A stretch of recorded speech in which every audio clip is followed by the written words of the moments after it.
बताना है क्या पढ़ के आए हो। चलो खड़े हो जाओ आप।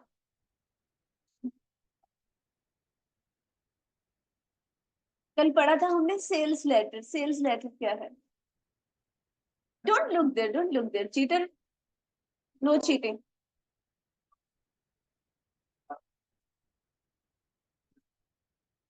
कंपनी किसको सेंड करती है? किसको?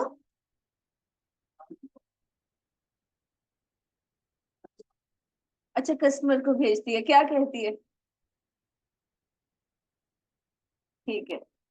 फिर कस्टमर क्या करता है उसके रिस्पॉन्स में?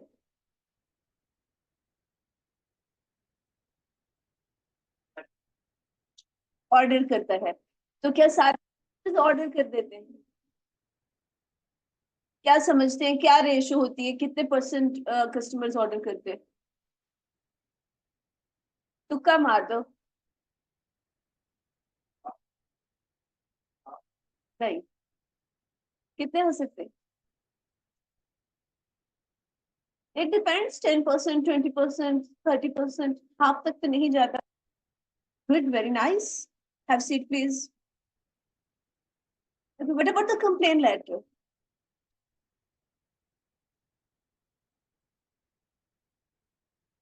Organisation to organisation, excellent. In case of, किस सूरत में लिखता है?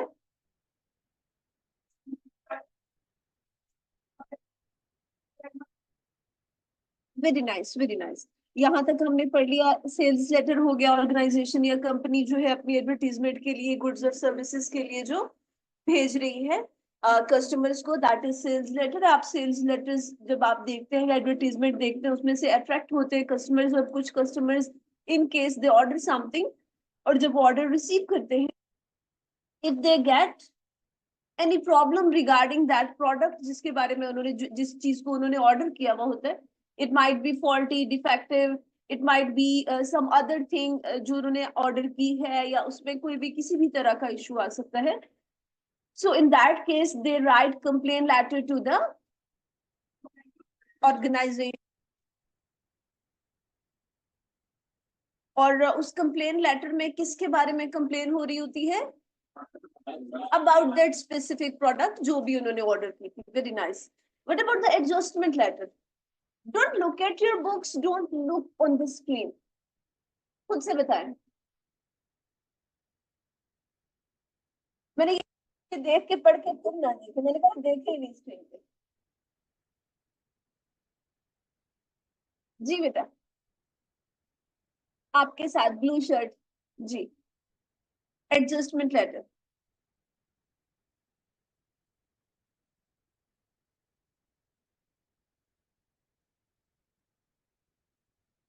It's not a test, it's just a discussion. आपको जो कुछ समझ आया, अगर नहीं भी ठीक है तो राइट, वी जस्ट डिस्कस, अगर आपने पढ़ा है तो।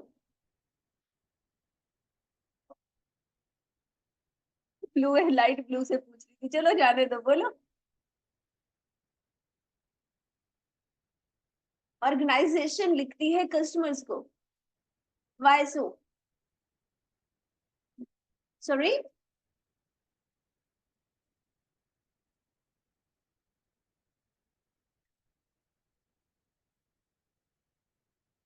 मेरी आवाज आप तक क्लियर आ?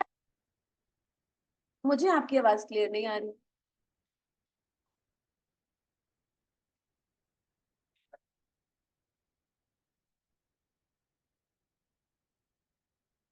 Very nice. Okay. Adjustment letter में सिर्फ एक्नॉलेजमेंट नहीं होती है। एक्नॉलेजमेंट से मुराद ये है, acknowledgement means you received the message. Acknowledgement से मुराद ये है कि जो मैसेज आपने किसी को भेजा था, जब वो आपको एक्नॉलेजमेंट लेटर लिख रहा है, ये एक्नॉलेजमेंट का मैसेज आ रहा है, इट मीन्स आपका मैसेज उन्होंने रिसीव कर, राइट। इसमें आगे उन्होंने कोई सोल्यूशन नहीं बताया, कोई रिस्पॉन्स नहीं दिया। जबकि एडजस्टमेंट लेटर में क्या होता है कि जब आप कंप्लेंट लेटर लिख रहे हैं, तो उस कंप्लेंट लेटर के रिस्पॉन्स में फिर उस प्रॉब्लम का जो भी फाइनल आउटकम हो सकता है, जो भी पॉसिबल सोल्यूशन हो सकता है, वो एडजस्टमेंट लेटर में होता है। इसमें दो तरह की बात आती है। समटाइम्स तो जो ऑर्गेनाइजेशन है, वो आपको एक सोल्यूशन भेज देती है that your product is faulty, you can send back to us and we can exchange it simply. या फिर उसमें वो सोल्यूशन दे देते हैं कि अगर आप जो है आपको रिफंड करवाना है, आपको हम वापस चाहिए, तो इन दैट केस आपका जो है वो 10% डिडक्ट होगी अमाउंट, राइट। तो वो सोल्यूशन किसी भी सूरत में हो सकता है, लेकिन जो भी आउटकम होता है, जो भी फाइनल सोल्यूशन होता है, फाइनल डिसीजन होता है, वो एडजस्टमेंट में बता दिया जाता है कि इस कंप्लेन की या इस चीज की किस हद तक क्या एडजस्टमेंट हो सकती है। Is that clear? What about inquiry letter?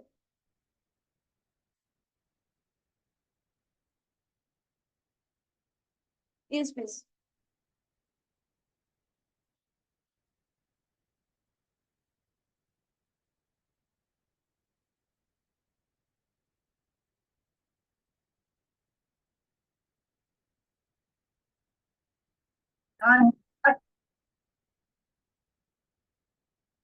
कि इंक्वायरी के बारे में मोस्ट ऑफ द टाइम जो हमारे माइंड में एक चीज आ रही होती है लाइक इन्वेस्टिगेशन हमारे जहन में आती है, but it's not all the time same thing. Investigation नहीं होती।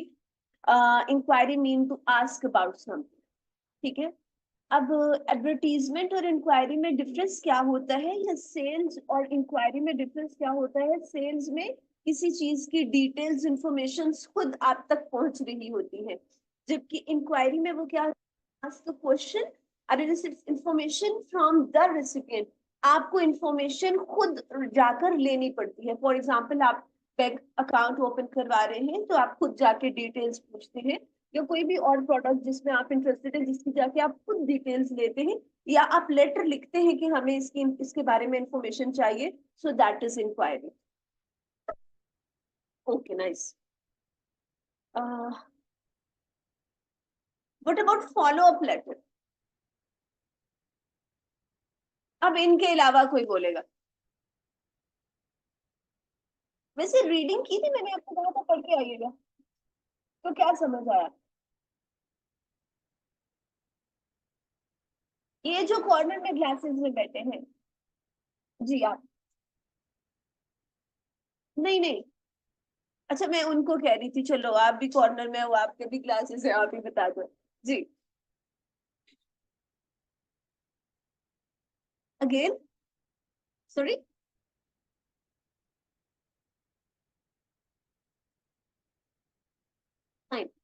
फॉलो अप के वैसे मीनिंग क्या बनते हैं अगर हम देखें तो?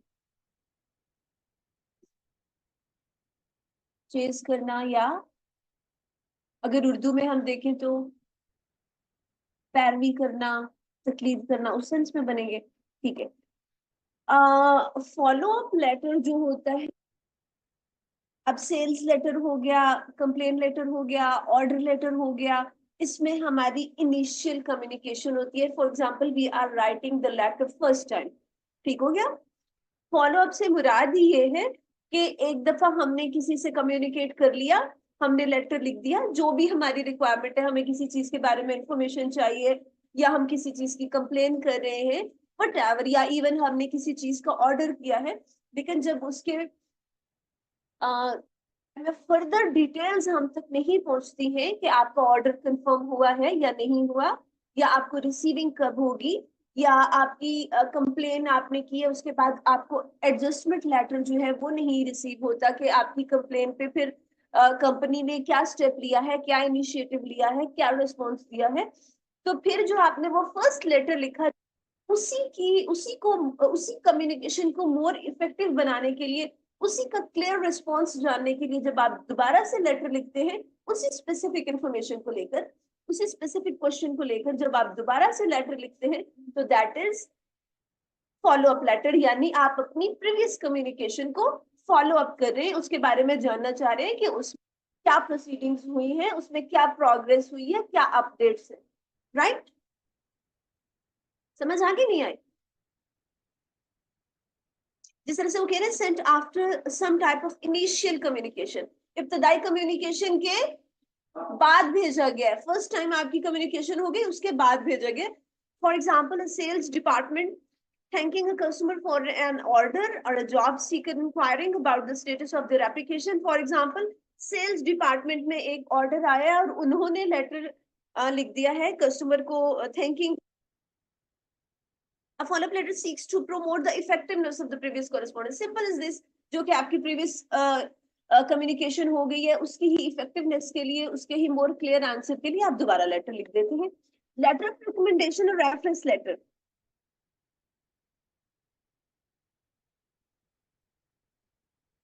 From girls side. जी बेटा. Okay please.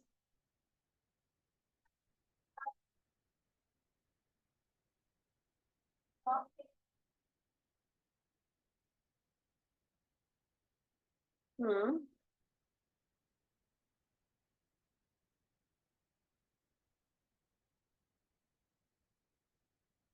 ठीक है रही है. उसके अलावा कोई और. Letter of recommendation.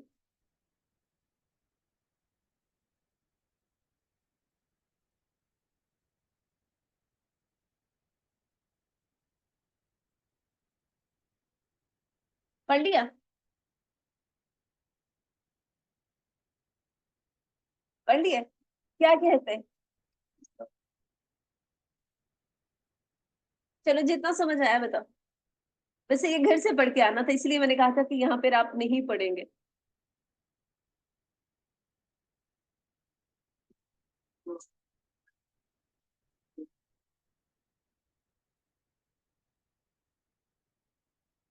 लेकिन जो आपने अभी अभी पढ़ा है उसमें लिखा हुआ है sent by a previous employer और other referee to support some kind of application. Fine. जी लेटर ऑफ रिकमेंडेशन में क्या. रिकमेंडेशन जो मोस्ट ऑफ द टाइम जो प्रीवियस एम्प्लॉयर होता है जहां पर आपने पहले आप काम कर चुके हैं. फॉर एग्जांपल जब आप अपनी कंपनी को चेंज कर रहे हैं, आप किसी दूसरी कंपनी में जॉब करने के लिए जा रहे हैं, तो जो आपका प्रीवियस एम्प्लॉयर है जहां पर प्रीवियसली आप काम कर चुके हैं वो ये लेटर लिखेगा आपकी न्यू कंपनी को न्यू वर्क प्लेस पे. और रेफर करेगा या रिकमेंड करेगा कि ये जो एम्प्लॉयर है इसका वर्क स्टेटस क्या था, या इसने यहाँ पर काम कैसा किया है, या इसकी performance through out the period कैसी रही है. वो आपको रेफर कर रहा है या वो आपको रिकमेंड कर रहा है नेक्स्ट पर्सन के पास. इसके अलावा जिस तरह से जब आप स्कूल्स चेंज करते थे इनिशियली छोटे लेवल्स पे, तो उस वक्त होता था एक कैरेक्टर सर्टिफिकेट होता था. तो उस कैरेक्टर सर्टिफिकेट में कभी पढ़ा है क्या लिखा होता था. उसमें आपकी प्रीवियस परफॉर्मेंस लिखी हुई होती थी कि जितना टाइम आपने उस स्कूल में स्पेंड किया है वो आपने किस किया है. आप किसी इलीगल किसी एक्टिविटी में इन्वॉल्व तो नहीं है, या आप बाय नेचर किस तरह के हो, या आपका जो एजुकेशनल आपका बैकग्राउंड है वो कैसा है. यानी आपके कैरेक्टर के बारे में, आपकी पर्सनैलिटी के बारे में, आपकी जो है कैरेक्टरिस्टिक्स जो है उनके बारे में बताया जाता है. तो सेम केस हियर. यहाँ पर आप जब प्रोफेशनली देखते हो या वर्क प्लेस पे देखते हो, तो जहाँ पर प्रीवियसली आप काम कर चुके होते हैं वो ये लेटर लिखते हैं. जहाँ पर आप नई जगह पे आप काम करने जा रहे होते हैं रिकमेंड किया जाता है या रेफर किया जाता है. या फिर वो क्या कह रहे हैं इसमें क्या हो सकता है.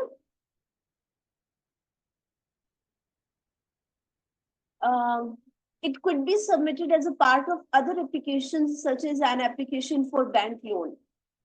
जब हम बैंक से लोन लेते हैं तो उसमें चाहिए होता है एक बंदा जिसको आप कहते हैं जो आपकी जमानत देता है. ठीक है. कि टाइम पे वो जो है अपना लोन जो है या आपकी जो इंस्टॉलमेंट है जिस भी सूरत में आप कर रहे हैं वो आप पे करेंगे. तो इस सूरत में भी आपका वो रेफरेंस लेटर हो सकता है जो आपकी एप्लीकेशन के साथ जाएगा की तरफ से, जो आपको रिकमेंड कर रहा है. वहां पर आपको वो एम्प्लॉयर रिकमेंड कर रहा है, यहाँ पर आपको वो पर्सनल रिकमेंड कर रहा है या आपकी फेवर कर रहा है. Yes please.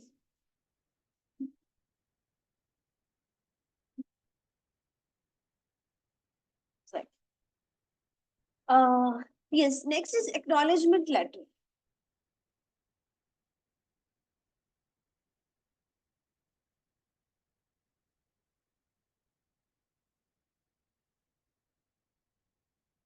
अभी हमने डिस्कस किया था थोड़ा सा एक्नॉलेजमेंट के बारे में. क्या डिस्कस किया था.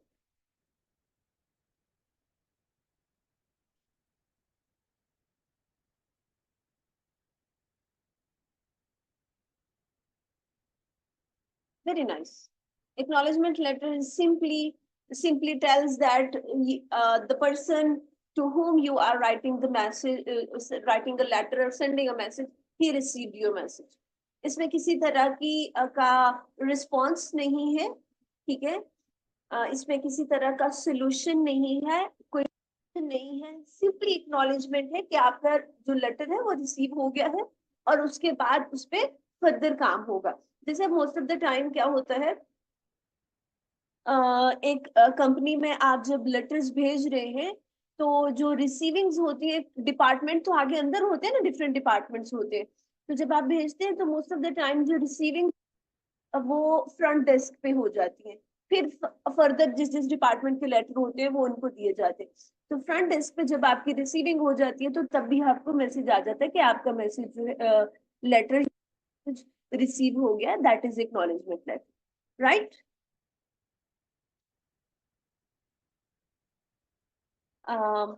एडजस्टमेंट लेटर के ऑपोजिट आप कह सकते हो, उसमें सोल्यूशन है, कंफर्मेशन है, सजेशंस है, बट इसमें ओनली रिकमेंडेशन है, आपका लेटर रिसीव हो गया है, एक्नॉलेजमेंट है, sorry. What about the cover letter?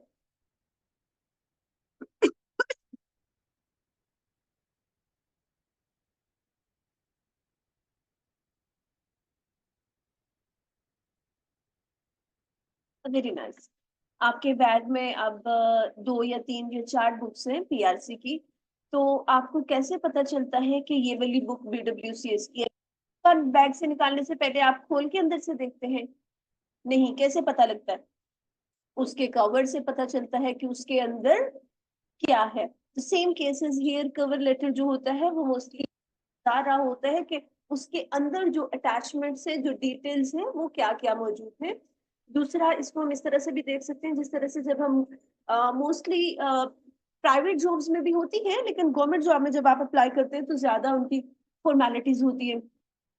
उसमें जो उसका जॉब का एडवर्टीजमेंट होता है उसमें ही आपको बता दिया जाता है कि आपका रिज्यूमे चाहिए, आपका मैट्रिक या एफएससी के सर्टिफिकेट चाहिए, या आपका एक्सपीरियंस लेटर चाहिए जहां पर आप प्रीवियसली काम कर रहे हैं, या आपकी डिग्रीज रिक्वायर्ड है, आपके आईडी कार्ड की फोटोकॉपी रिक्वायर्ड है। उन सारे जो आपके डॉक्यूमेंट्स हैं उनकी फोटोकॉपीज फॉर एग्जांपल रिक्वायर्ड है। तो उसमें फिर आपका जो कवर लेटर होता है उसके ऊपर देते हैं कि क्या क्या चीजें आपने अंदर अटैच कर दी हैं। उसके अलावा सीवी और रिज्यूमे में कोई डिफरेंस होता है? सीवी क्या है, रिज्यूमे क्या है?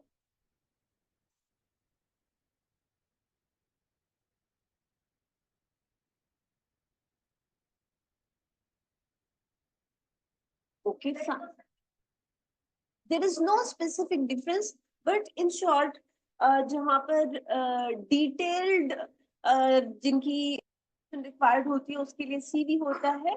फॉर एग्जाम्पल, हम अगर गवर्नमेंट प्रोफेसर्स को देख लेते हैं तो उनके लिए हम रिज्यूमे नहीं होता उनका, हमेशा सीवी होता है। सीवी क्यों होता है? क्योंकि उसमें बहुत डिटेल्स होती है। इन शॉर्ट आप कह सकते हो कि रिज्यूमे जो होता है वो 1 या 2 पेजेस पर मुश्तमिल होता है, और जो सीवी होता है that more than 2 pages, right. जिस तरह से हम लेटर और रिपोर्ट को डिफरेंशिएट करते हैं, लेटर 1 to 2 पेजेस का होता है, जबकि report is always more than 2 pages. In the same way, तो प्रोफेसर्स की चूंकि उनकी जितनी पब्लिकेशंस होती हैं, जो थीसिस वर्क होता है, all that stuff details given होती है, तो वो समटाइम्स 30 तक भी जारी होती है। तो उनके कवर लेटर से फिर हमें पता चल रहा होता है कि उसमें क्या क्या कुछ गिवन है। Anyhow, what about the letter of resignation?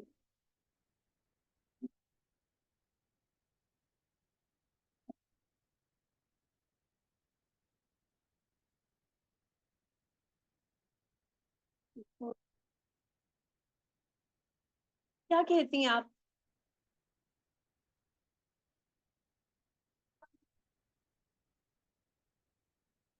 Nice, very nice.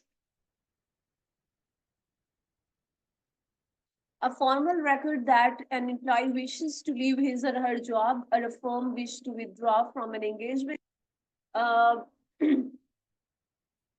Professionally it's the requirement, जहाँ भी आप काम करते हैं उनके कॉन्ट्रैक्ट या उनकी जो पॉलिसीज होती है उसके अकॉर्डिंग टाइम पीरियड डिफरेंट होता है। कहीं पे आपको 3 months अर्लियर बताना होता है that you you want to leave और quit the organisation, 1 month before बताना है, इवन कहीं पर आपको 1 year या 6 months बिफोर बताना है। It depends on their policies. जब आप एग्रीमेंट करते हैं, जब आप कॉन्ट्रैक्ट करते हैं, जब आप ज्वाइन करते हैं, तो आपको वो रूल्स एंड रेगुलेशंस दे दिए जाते हैं। आपको पता चल जाता है कि अगर आप जॉब छोड़ना चाह रहे हैं, रिजाइन करना चाह रहे हैं, किसी नई जगह पर जा रहे हैं, तो रेजिग्नेशन लेटर आप कितना अर्सा पहले दे सकते हैं।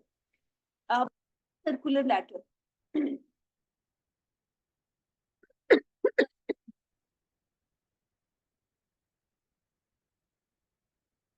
Very nice. जब एक लार्ज ऑडियंस को आपने एक ही इंफॉर्मेशन कन्वे करनी है, सेम इंफॉर्मेशन कन्वे करनी है, for that purpose we use circular letter. For example, जब आप स्कूल और कॉलेजेस, तो आपके सर्कुलर्स लगते थे। सर्कुलर्स क्या होते हैं?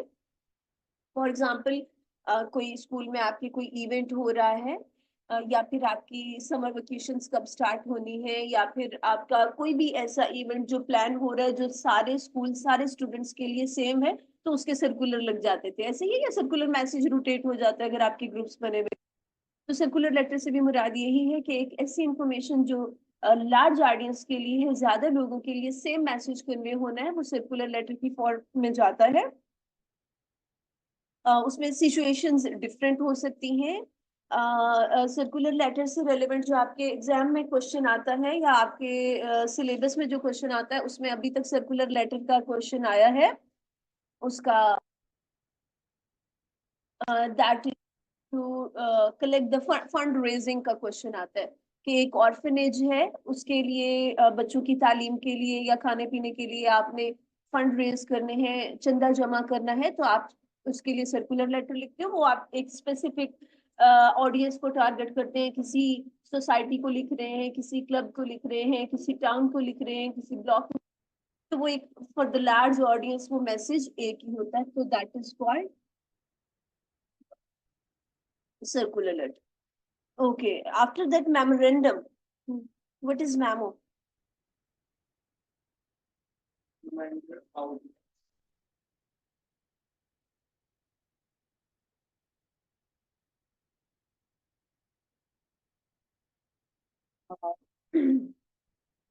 मेमोरेंडम भी एक नोट है, डॉक्यूमेंट है। आ, किस किस चीज के बारे में हो सकता है? The time it's about internal information है, इंटरनल कम्युनिकेशन है, mostly it's about day to day activities, day to day communication, daily basis पे जो काम आपका चल रहा है उसके बारे में कम्युनिकेट करते हैं। वो आप करते हैं मेमो की फॉर्म में। उसमें कुछ भी हो सकता है, जो आपको टेलीफोन मैसेजेस रिसीव हुए हैं, या फिर आपने जो अपॉइंटमेंट्स आज के दिन की हैं, या जो आपका कोई पेंडिंग वर्क रह गया आज का, तो वो कुछ भी about daily activities. But about agenda?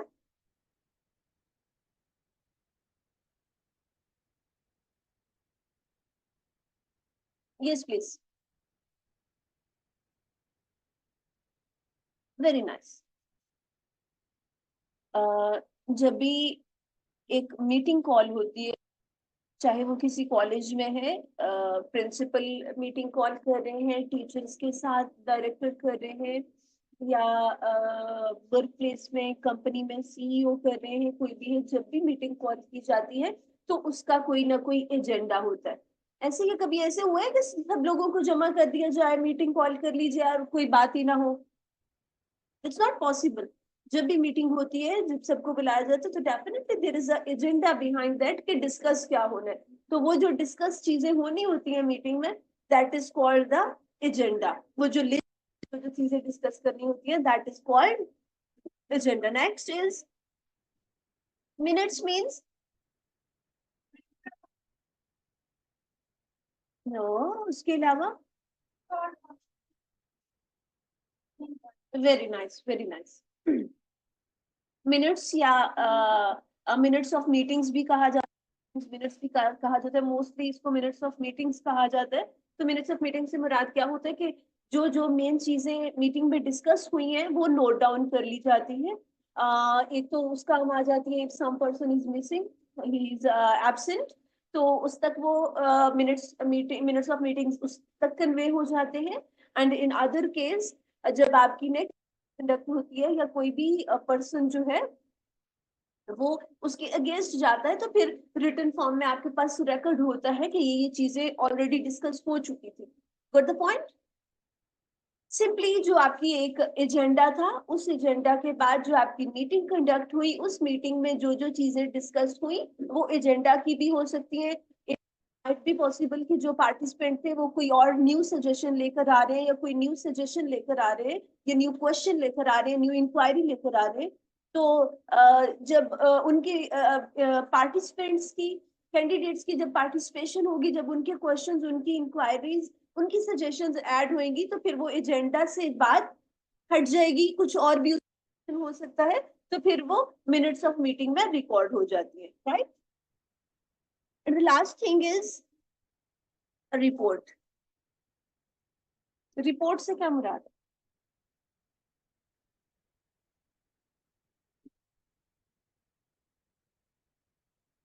Yes please.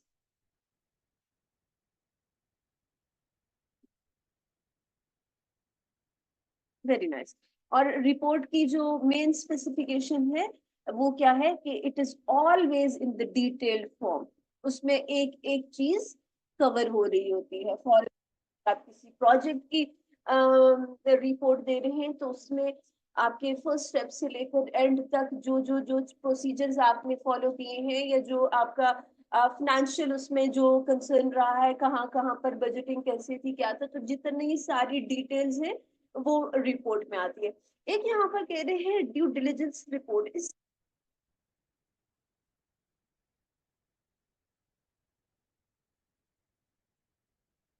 Due diligence report से मुराद ये होता है कि कहीं पर जो आपकी इनिशियल जो आपकी इंफॉर्मेशन ली जाती है, that is due diligence report. For example, जब हम आईडी कार्ड बनवाते हैं, जहाँ सारी डिटेल दी जाती है, that is due diligence report. या अगर आप जब यहाँ पर आपने एडमिशन लिया, तो जितनी आपकी पर्सनल जितनी भी इंफॉर्मेशन थी, your name, your father's name, from where you belong, your ID card number, or whatever all other details, uh, जहां पर आप रिकॉर्ड करवाते हैं, तो वो फर्स्ट टाइम पे जितनी इंफॉर्मेशन रिकॉर्डेड फॉर्म में गई है, that is called due diligence report, जिसमें each and everything about you is written.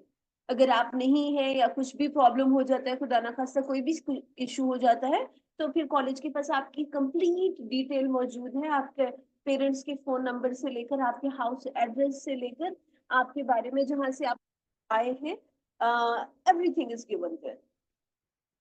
Got it?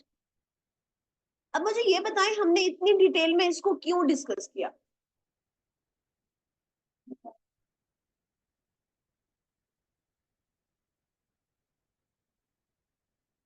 Okay, ठीक है, आपके मुताबिक हमने इसकी क्लासिफिकेशन या टाइप्स ऑफ लेटर्स हमने इसलिए डिटेल में पढ़ी है ताकि हमें पता चल जाए कि हम किसको लिखने जा रहे हैं लेटर। पता चल जाएगा तो उससे क्या होगा?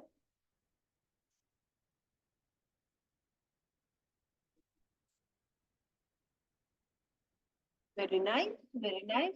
एक बात तो आपको, अगर आपको ये डिटेल्स पता है, तो जब आपके क्वेश्चन एग्जाम में स्टेटमेंट आएगी, तो उसको पढ़ के आपको पहली बात तो ये पता चल जाएगी कि कौन किसको लेटर लिख रहा है। ऑर्गेनाइजेशन कस्टमर को लिख रही है या कस्टमर ऑर्गेनाइजेशन को लिख रहा है। वेरी गुड, एक चीज ये पता चल गई।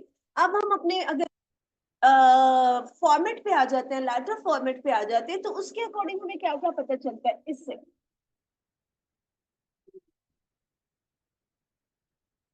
Very nice, very nice. We know about the information about sender, receiver, and the main thing is subject. सबसे पहले तो हमें ये पता चल जाएगा, जब हमें कस्टमर ऑर्गेनाइजेशन को लिखना है या ऑर्गेनाइजेशन कस्टमर को, तो हमें सेंडर और रिसीवर क्लियर हो गया। उसमें बेशक आपके क्वेश्चन पेपर में गिवन नहीं है कि सेंडर का एड्रेस ये है या रिसीवर का एड्रेस ये, most of the time given नहीं होता, तो आप अज्यूम कर लेंगे। आप अज्यूम कर लेंगे कि हमारा सेंडर ये है, रिसीवर ये है, यू कैन अज्यूम दैट। लेकिन ये तो पता हो ना कि वो है कौन, वो कंपनी से बात कर रहा है या वो पर्सनल एड्रेस हमने लिखना है, क्या लिखना है। उसके बाद subject. Subject is the most important thing, जो हमें पता चलता है कि हमने लिखना क्या है। ये जो हम लेटर लिख रहे हैं, इसमें हम order करना है या हमने कंप्लेन करनी है, हमने रिक्वेस्ट करनी है या हमने इनवाइट करना है किसी को। तो the most important thing is subject. जब हमें सब्जेक्ट पता होगा तो फिर हम लेटर की डिटेल, जो उसके 3 पैराग्राफ होते हैं, introduction, detailed form and call for action, तो फिर हम तीनों इस सूरत में ही लिख पाएंगे। राइट।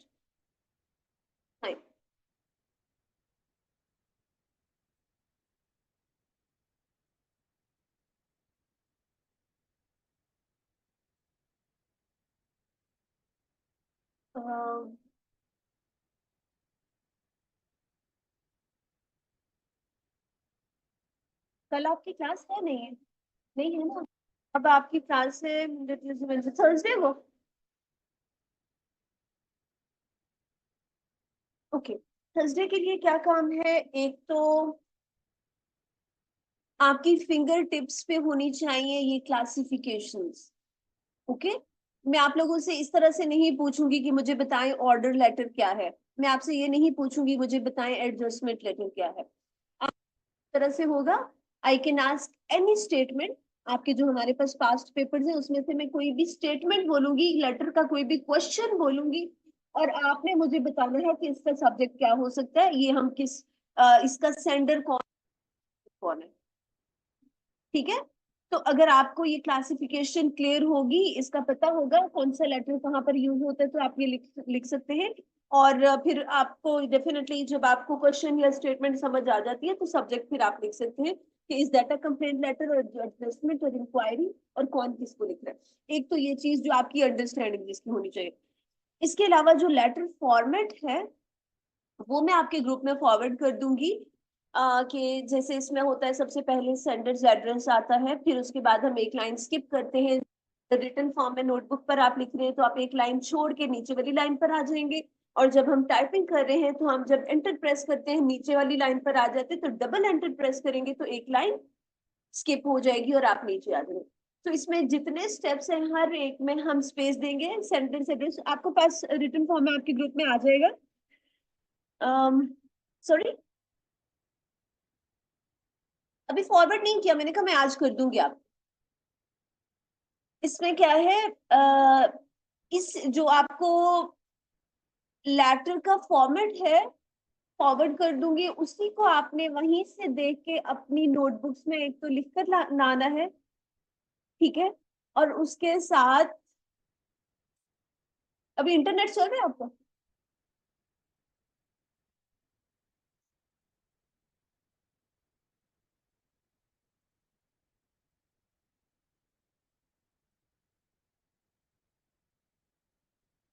That's enough. एक आप ये काम कर लेंगे, इसकी क्लासिफिकेशंस की आपको अंडरस्टैंडिंग होनी चाहिए according to the definitions and according to the statements. किस बात की खुशी हो रही है? अकॉर्डिंग टू द डेफिनेशंस की ऑर्डर लेटर क्या है, कंप्लेन लेटर क्या है, रिकमेंडेशन लेटर क्या है, इसकी अकॉर्डिंग भी आपको अंडरस्टैंडिंग होनी चाहिए and according to the statements. अगर कोई क्वेश्चन आ जाता है, कोई स्टेटमेंट आ जाती है, तो उसके अकॉर्डिंग भी आपको पता होना चाहिए कि ये कौन सा लेटर है। One thing. Second thing, I will forward the letter format in your groups. उसमें आप क्या करेंगे, एक तो आप पढ़ लेंगे, आपको पता होना चाहिए। अब इसमें कोई आई थिंक समझाने वाली बात नहीं है। उसके अकॉर्डिंग सबसे पहले आपका आ जाता है सेंडर्स एड्रेस। इस एड्रेस के बाद सेंडर्स नेम नहीं है, ओनली सेंडर्स एड्रेस, जो खत भेज रहा है। एक लाइन छोड़ देंगे। नेक्स्ट आप आपकी आ जाती है डेट। डेट के बाद आप एक लाइन छोड़ देंगे, उसके बाद आपका आ जाता है receiver's name address. Sender's name क्यों नहीं है बाद में मैं आपको बताती हूँ। रिसीवर्स नेम एंड एड्रेस, इसमें क्या होता है, रिसीवर्स नेम एंड एड्रेस इस सूरत में आएगा। फॉर एग्जाम्पल, अगर आप एक फॉर्मल लेटर लिख, आप किसी हॉस्पिटल में कंप्लेन लेटर लिख रहे हैं, तो उसमें definitely you don't know the name of the CEO. कहीं पर भी आप किसी डायरेक्टर को लिख रहे हैं या मैनेजर को लिख रहे हैं, तो मोस्ट ऑफ द टाइम उन कंपनीज ऑर्गेनाइजेशंस की हमें पता नहीं सीईओ का नाम क्या है या मैनेजर का नाम क्या है। तो उसमें फिर आपको नाम लिखने की जरूरत नहीं है, वहां पर आप सिर्फ रिसीवर का एड्रेस लिख देंगे और उसके नाम की जगह उसकी डेजिग्नेशन लिख देंगे, चाहे वो सी, चाहे वो मैनेजर है, एचआर मैनेजर है, क्या है जो भी डेजिग्नेशन, ये आपको क्वेश्चन में बता दिया जाता है कि आपने किसको लेटर लिखना है। तो वहां पर फिर आप रिसीवर की डेजिग्नेशन और उसका एड्रेस लिख देंगे, sender's address, date, receiver's address, after that subject. सबसे पहले क्या है, number 2, number 3, number 4, subject. Subject हम पहुंच गए। सब्जेक्ट में इसकी आपने सब्जेक्ट की हेडिंग देनी होती है, आगे जो भी सब्जेक्ट है वो लिखना होता है। सब्जेक्ट लिखने का तरीका क्या होता है कि अगर तो आपको क्वेश्चन समझ आ गया तो आप सेंटेंस फॉर्म में लिख सकते हैं, like complain letter for the misbehaviour of management. For example, you visited a hospital and management miss, तो आपने कंप्लेन लेटर लिखना है। तो अगर तो आपको उस स्टेटमेंट की समझ आ गई है तो आप सब्जेक्ट में लिख दें complain about the misbehaviour of management. अगर आपको ये सेंटेंस बनाना नहीं आ रहा तो सिंपली फिर आप वहां पर क्या लिख सकते हैं, सब्जेक्ट के आगे आप लिख सकते हैं कंप्लेन लेटर। अब अगर आप सेंटेंस लिख रहे हैं तो फिर सेंटेंस के स्ट्रक्चर को यूज करेंगे, कैपिटल लेटर से आप अपना सेंटेंस स्टार्ट करेंगे, बाकी सारे स्मॉल लेटर्स आएंगे और एंड पे फुल स्टॉप आ जाएगा। और अगर आप इस तरह से लिख रहे हैं complain letter, sales letter, order letter, तो फिर वो आपका क्या आएगा, उसका दोनों जो भी वर्ड्स होंगे उसका सिर्फ फर्स्ट लेटर कैपिटल होगा और फुल स्टॉप वगैरह नहीं होगा, यानी हेडिंग्स फॉर्म में जाएगा, राइट। सब्जेक्ट के बाद क्या आ जाता है, सैल्यूटेशन। सैल्यूटेशंस में क्या आता है, डियर सर, डियर मैडम, तो अकॉर्डिंग टू द स्टेटमेंट। इसमें आप कंफ्यूज हो जाएंगे, फॉर्मल और इनफॉर्मल को हम बाद में डिस्कस कर लेंगे। फॉर्मल में आप ये याद रखें कि फॉर्मल लेटर राइटिंग में आपने हमेशा सैल्यूटेशन में डियर सर या डियर मैडम ही लिखना है। रिस्पेक्टेड सर भी है, that looks more professional, but चूंकि आपकी जो बुक गिवन बुक है उसमें मोस्ट ऑफ द टाइम उन्होंने डियर सर ही लिखा हुआ है, तो we can follow that. Dear sir या dear madam according to the statement लिखेंगे, मेल है तो डियर सर आ जाएगा, फीमेल है तो मैडम है, most of the time male ही होते हैं, फीमेल गिवन नहीं होता। और अगर इनफॉर्मल लेटर होता है, इनफॉर्मल क्या था, इनफॉर्मल हम किस किस को लिख सकते हैं, फ्रेंड्स को, सिबलिंग्स, पेरेंट्स, कजिन्स, हर एक वो इंसान जिसके साथ आप बहुत ज्यादा फ्रैंक है, वो, हाँ, उसमें आपका वो इनफॉर्मल में आता है। और अगर आप बिजनेस कम्युनिटी में लिख रहे हैं, वर्क रहे हैं, तो अगर आपका वो फ्रेंड है तो जब भी आपका फॉर्मल लेटर ही कंसिडर होगा। तो फॉर्मल लेटर में हम डियर सर या डियर मैडम ही लिखते हैं। इनफॉर्मल लेटर में अब इनफॉर्मल लेटर फॉर एग्जांपल आप लिख रहे हो, अंडरस्टैंडिंग की बात है, तो क्या आप उसको डियर सर लिखोगे, नहीं लिखते ना। तो यहाँ पर भी फिर यही है कि जब आप इनफॉर्मल लिखेंगे तो आप डियर और उसके बाद अपने फ्रेंड का नाम लिखोगे, या कजन को लिख रहे हैं तो डियर के बाद अपने कजन का नाम लिखोगे।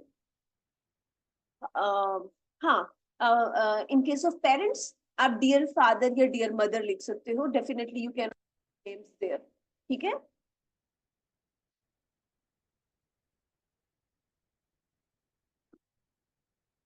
फर्स्ट,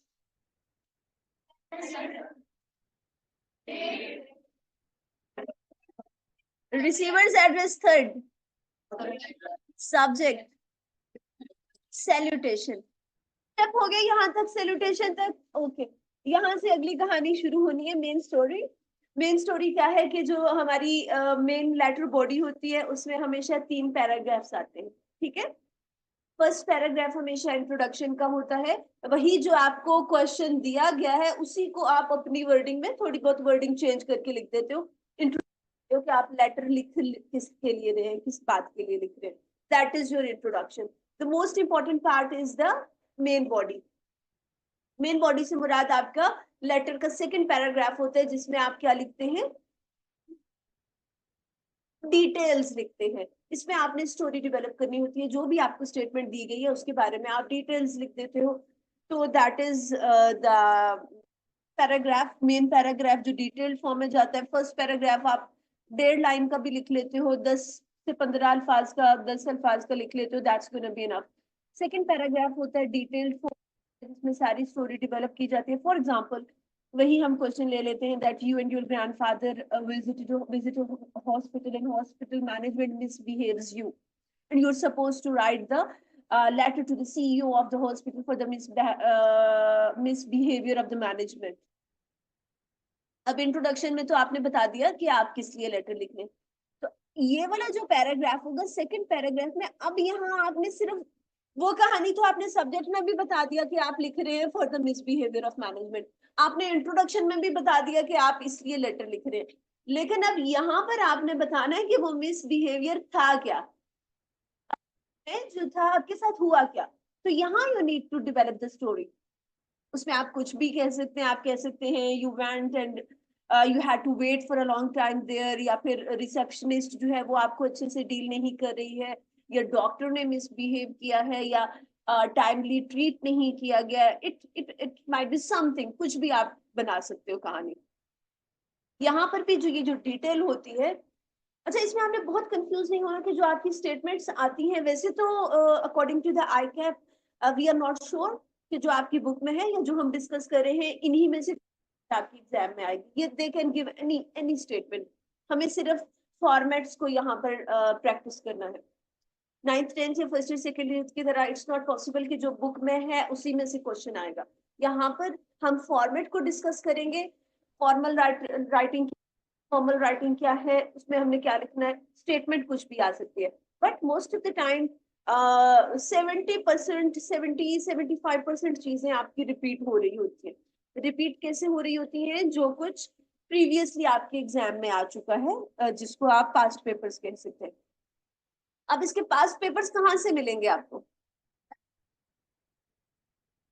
पास्ट पेपर्स कहीं पर गिवन नहीं होते, कंप्यूटर बेस्ड एग्जाम होता है, आपके पास कोई क्वेश्चन कुछ नहीं होता, आपने जाना है क्वेश्चन सब कुछ आपके कंप्यूटर में ही है, सिस्टम में ही है जहां आप एग्जाम देने जाते हैं, और वहीं पे आप सॉल्व करके आ जाते हैं, आपके साथ कोई चीज नहीं होती है, ना आपके पास मोबाइल होता है कि आप क्वेश्चन पेपर की पिक्चर ले लें। तो जो पास वो किस तरह से आते हैं, वो फिर हम टीचर, जब आप स्टूडेंट्स एग्जाम देकर आते हैं तो आपसे जब फीडबैक लिया जाता है, आप बताते हैं कि ये क्वेश्चन हमारे एग्जाम में थे। जब कोई न्यू क्वेश्चन आता है तो फिर वो जो असाइनमेंट हमने बनाई होती है उसमें हम वो क्वेश्चन ऐड कर देते हैं। तो इस तरह से पता चलता है कि जो पास्ट पेपर है या जो क्वेश्चन है वो कौन से हैं। दूसरी बात क्या है, बाकी सब्जेक्ट्स की आपकी ये जो पास्ट पेपर की असाइनमेंट्स होती हैं, ये आपको most of the time and पे दी जाती हैं फॉर द प्रैक्टिस पर्पस। अभी आपको सिर्फ जो कॉन्सेप्ट्स हैं वो समझाए जाएंगे या बुक से पढ़ाया जाएगा। As far as BWC is concern, तो इसमें चूंकि आपकी बुक में प्रैक्टिस मटेरियल कम, तो वो जो पास्ट पेपर की असाइनमेंट है हम थ्रू आउट द सेशन उन्हीं की प्रैक्टिस करेंगे क्लास में भी, और जो आपको होम असाइनमेंट्स दी जाएंगी वो भी उसी में से दी जाएंगी। तो आपने कॉन्शियस होकर करना है, ये नहीं समझना कि एंड पे जो असाइनमेंट दी जाएगी आपका एग्जाम उसी में से आना है, बल्कि वही जो असाइनमेंट है वो हम ड्यूरिंग क्लास डिस्कस करेंगे। इवन जो अभी मैं आपसे लेटर डिस्कस करी थी वो भी उसी असाइनमेंट में से ही है, और जब हम स्टार्ट लेंगे तो उसी से ही स्टार्ट लेंगे। एनी हाउ नंबर 5 तक हमारा हो गया था, सैल्यूटेशन तक। नंबर 6 पे आ गया हमारा फर्स्ट पैराग्राफ, नंबर 7 पे सेकंड पैराग्राफ, नंबर 8 पे third paragraph, right. Number 8, number 9 पे जो आपका थर्ड पैराग्राफ होता है, क्लोजिंग पैराग्राफ भी कहते हैं, मेनली नाम होता है, रिटन फॉर्म में सब मैं आपको फॉरवर्ड कर देती हूँ। In fact I just forget my mobile phone, वरना अभी मैं आपको फॉरवर्ड कर देती या स्क्रीन पे आपको दिखा देते। एनी हाउ, थर्ड पैराग्राफ को हमेशा हम क्या नाम देते हैं, call for action. Call for action से मुराद क्या है, नहीं, ऐसे में कंक्लूड करते हैं जो कुछ हमने लिख दिया पहले पैराग्राफ से लेकर आखिरी तक, हम कंक्लूड करते हैं कि पूरी कहानी थी क्या, या सजेशन हो सकती है। कॉल फॉर एक्शन से क्या,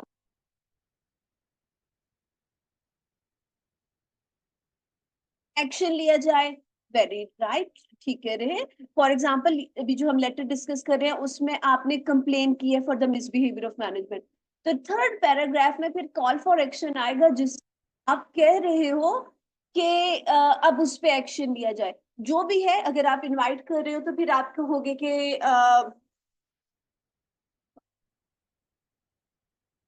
आई be looking forward to you. आप कि आप अपना रिस्पॉन्स दें, किस टाइम पे आप जो है पॉसिबल है आपके लिए, या किस डेट पे आप अवेलेबल हो। अगर आप कंप्लेन कर रहे हो तो कहोगे कि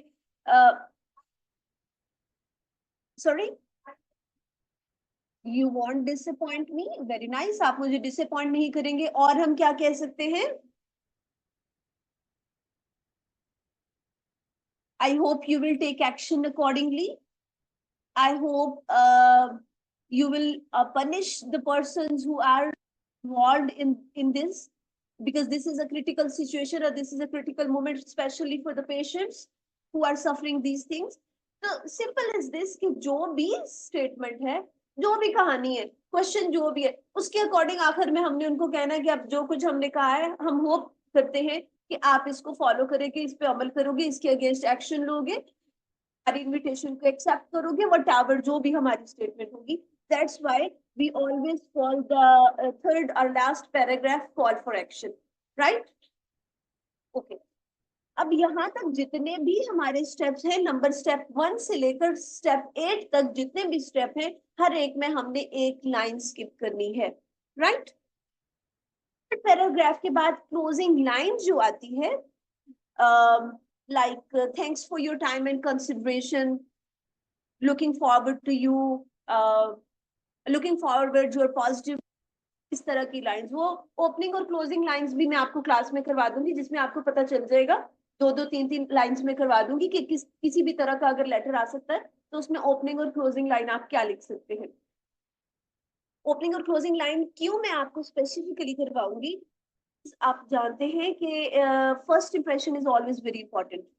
ऐसा ही है, आपकी जो फर्स्ट कम्युनिकेशन होती है, फर्स्ट इंप्रेशन होता है, वो बहुत अहमियत रखता है। इन द सेम वे जब एग्जामिनर आपकी फर्स्ट लाइन पढ़ेगा तो उसको आइडिया हो जाएगा कि आप कहाँ पर स्टैंड कर रहे हैं, या आपकी राइटिंग स्किल्स कितनी स्ट्रांग है, आप प्रोफेशनली लिख सकते हैं या नहीं लिख सकते। क्लोजिंग लाइन आप होनी चाहिए, या मैं आपको क्यों फॉरवर्ड करूंगी, क्योंकि फर्स्ट पे तो आपका इंप्रेशन डेवलप हुआ था, क्लोजिंग लाइन के बाद आपको मार्क्स मिलने हैं। तो अगर आपकी फर्स्ट लाइन भी प्रोफेशनल है, क्लोजिंग भी आपकी प्रोफेशनल वे में जा रही है, तो इट माइट बी पॉसिबल कि आप अच्छे मार्क्स ले सकते हैं। अब थर्ड पैराग्राफ के बाद क्लोजिंग लाइन आती है, इन दोनों में लाइन नहीं छोड़ेगी। जहां पर थर्ड पैराग्राफ खत्म होगा उसके बाद ही एंटर प्रेस करके नीचे वाली लाइन पे हम क्लोजिंग लाइन लिख देंगे। Closing line is always a single sentence, right? उसके बाद स्पेस है, आफ्टर दैट yours sincerely या or yours faithfully, after that XYZ किसी सूरत नहीं लिख सकते, किसी यहाँ पर जो प्रोफेशनल राइटिंग होती है XYZ या ABC से मुराद ये है कि आप डिस्क्लोज नहीं कर रहे हैं कम्युनिकेशन कौन कर रहा है या आप किसको फॉरवर्ड कर रहे हैं। तो प्रोफेशनल ऐसा पॉसिबल ही नहीं है ना कि हम किसी ऑर्गेनाइजेशन में लिख रहे हैं, किसी तरह की भी कम्युनिकेशन कर रहे हैं और हम उनको बता ही नहीं रहे कि मैं कौन हूँ, या मेरी डेजिग्नेशन क्या है, या मेरी कंपनी का नाम क्या है। ये जिसको हम लिख रहे हैं, जब हम उसको नहीं बताएंगे कि किस पर्सन को, किस डिपार्टमेंट को, किस कंपनी को हम लिख रहे हैं, तो डेफिनेटली उन तक लेटर नहीं पहुंचेगा। ABC और XYZ हम तब इस्तेमाल करते थे जब प्रोफेशनल राइटिंग नहीं थी, सिर्फ हम फॉर्मेट सीख रहे थे, पता नहीं था कि ये हम लेटर किसको किस जगह भेज रहे हैं, ठीक है। और एक था कि जी वो जब आप लिख देते हो अपने स्कूल का नाम, कॉलेज का नाम, तो वो पता चल जाता है स्टूडेंट का नाम क्या है, या क्वेश्चन, ऑल दैट स्टफ। तो यहाँ पर वो चीजें नहीं है, इसलिए ABC या XYZ सिर्फ एक सूरत में हम लिख सकते हैं, जब स्टेटमेंट में उन्होंने write a letter to the XYZ company, right? तो वहां पर रिसीवर्स एड्रेस में हम XYZ कंपनी लिख सकते हैं। अदरवाइज अगर उन्होंने नहीं दिया हुआ कि कौन सी कंपनी को हमने लेटर लिखना है, तो हमने अज्यूम करना है। समटाइम्स सारी डिटेल्स दे देते हैं, सेंडर कौन है, रिसीवर कौन है, क्या है, सारी डिटेल्स गिवन होती है, हम वहां से पिक करते जाते हैं, लिखते हैं। समटाइम्स कोई भी डिटेल गिवन नहीं होती है, हमने सब कुछ, और जब कोई भी डिटेल गिवन नहीं है तो फिर भी हम कुछ स्किप नहीं कर सकते।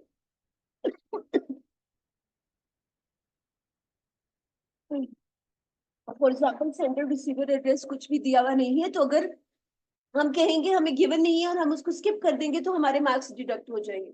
नहीं गिवन तो हम अज्यूम, अज्यूम में भी आपकी प्रैक्टिस हो जाएगी। हमने हर एक स्टूडेंट ने अपना एक एड्रेस फिक्स कर लेना है, अज्यूम कर लेना है, एक पर्सनल एड्रेस, एक कंपनी का एड्रेस, ठीक है। तो आपने फिर जितने लेटर प्रैक्टिस करनी है उसमें आप सिर्फ वही एड्रेस लिखोगे, ताकि जब आपके एग्जाम में कोई क्वेश्चन आता है तो आपको सोचना ना पड़े। आपको पता हो कंपनी का लिखना है तो आप उस कंपनी का लिख दो, आगे थोड़ा सा एडिट करके। अगर आपको पता हो पर्सनल एड्रेस लिखना है तो आप पर्सनल एड्रेस लिख दो, राइट। ओके, अब आपकी नेक्स्ट क्लास के लिए एक काम ये हो गया, इसकी डिटेल्स आप अंडरस्टैंड करके आएंगे according to the definition, to the statements और क्वेश्चन। एक चीज हो गई। दूसरी चीज हो गई जो मैं आपको फॉरवर्ड करूंगी, वो आप करके लेकर लाओगे, लैटिन फॉर्मेट पूरा आप लिखकर लाओगे अपनी नोटबुक्स पे, मैं चेक करूंगी। और थर्ड चीज जो है वो है आपका टेस्ट। अभी तक जितनी वोकैबुलरी हमने पढ़ ली है, कमिंग क्लास में आपका टेस्ट होगा। ये इरफान आपको बता देंगे, गाइड कर देंगे ग्रुप में कि वो रिटन फॉर्म में हो रहा है या आपके इस होगा, किस तरह से होगा वो आपको गाइड कर देंगे। But letter A to letter F, right, F तक हमने पढ़ लिया ना। Letter A to letter F आपका टेस्ट होना है जब भी आपकी कमिंग क्लास होती है, चाहे वो मंडे को हो रही है, चाहे वो थर्सडे को, वेडनेसडे को, जब भी हो रही है। Is that clear? Any question till now? Okay, as time is over now, take care of yourself. Allah Hafiz.